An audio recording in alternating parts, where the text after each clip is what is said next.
I don't care what the Eagles' birds of prey are chirping about up in Philly. When you put the tape on and slow it down, the Dallas Cowboys just tightened their grip on this division by tagging George Pickens. This wasn't desperation. This was controlled aggression. In the NFC East, you either apply pressure or you fold.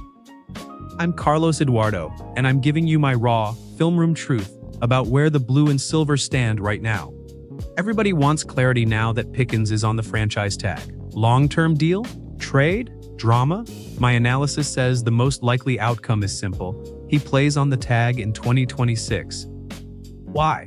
Because I've studied how this front office negotiates. They move like a veteran linebacker reading a pulling guard, patient, composed, never rushed. At the combine, there was no urgency, no public panic. That tells me they're comfortable letting this stretch toward the July 15 deadline. They've done it before. They believe in their leverage. When I watch Pickens' tape, I don't see just talent. I see geometry. His vertical release forces corners to turn their hips early.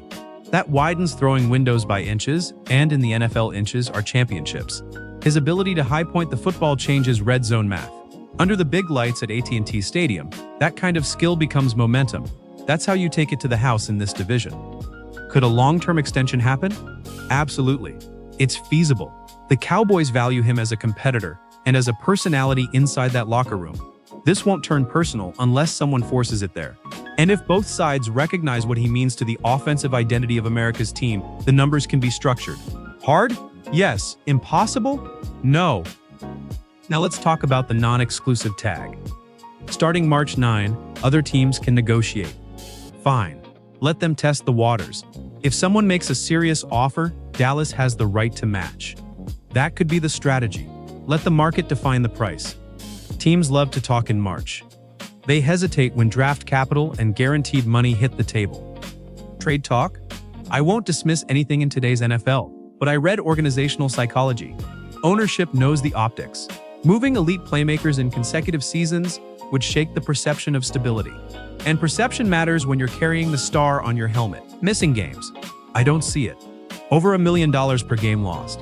Long-term reputation questions? That's not leverage, that's damage. Pickens has too much competitive fire for that route. And the 2 first-round compensation scenario? That's fantasy territory. That level of sacrifice is reserved for quarterbacks or generational edge rushers. Wide receivers, even elite ones, rarely command that plus a massive extension. I'm calling that nearly impossible. What this really comes down to is identity. The star versus everyone isn't a slogan. It's philosophy.